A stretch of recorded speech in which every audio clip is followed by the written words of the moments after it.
رمضان المبارک مسلمانوں کے لیے بہت اہمیت کا مہینہ ہے۔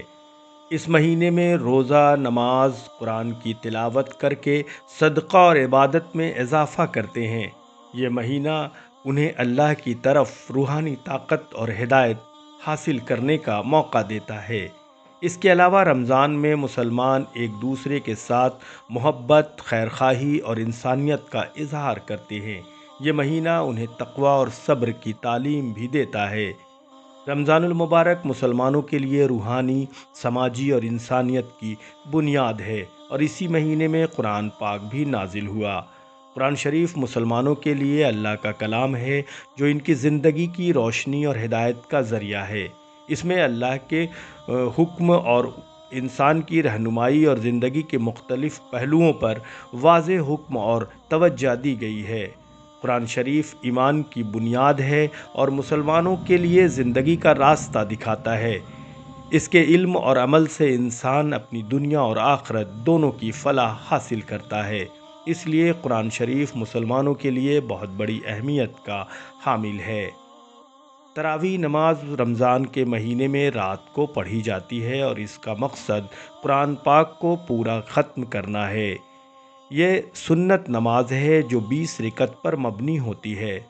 تراویح کی اہمیت یہ ہے کہ اس میں قرآن کی خاص اور پوری تلاوت ہوتی ہے، جس سے قرآن کی تلاوت اور سمجھ میں اضافہ ہوتا ہے۔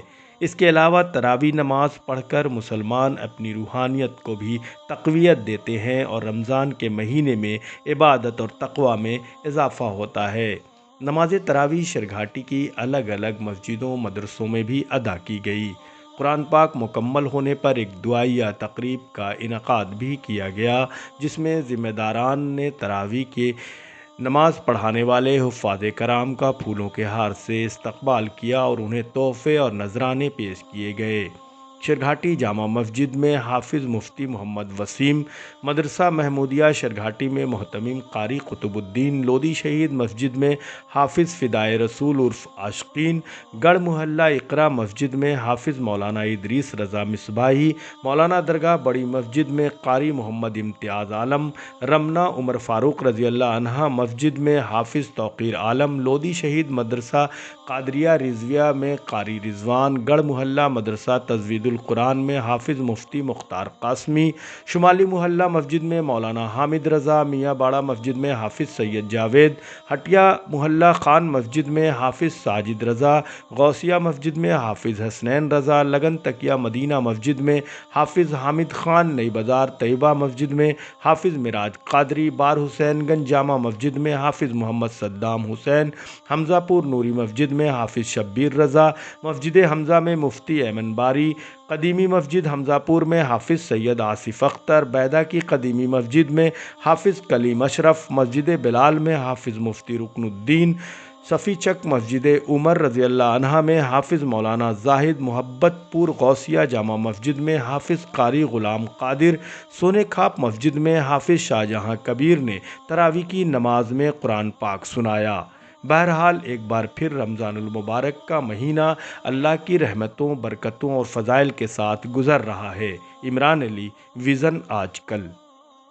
وہ ابی بن کعب کو حضرت عمر رضی اللہ تعالیٰ نے مسجد نبوی کا تراویح کا امام بنا دیا، اور فرمایا کہ سارے لوگ جو ٹکڑیوں میں بن کر کے قرآن سن رہے ہو، تولیوں میں بن کر کے جو قرآن سن رہے ہو، آج سے تولیوں میں ٹکڑیوں میں نہ بنو، بلکہ ابی بن کعب امامت کرے گا، ابی بن کعب تراویح پڑھائے گا، اور تم سب کے سب پیچھے ہو کر کے ابی بن کعب کا قرآن سنو اور تراویح پڑھو۔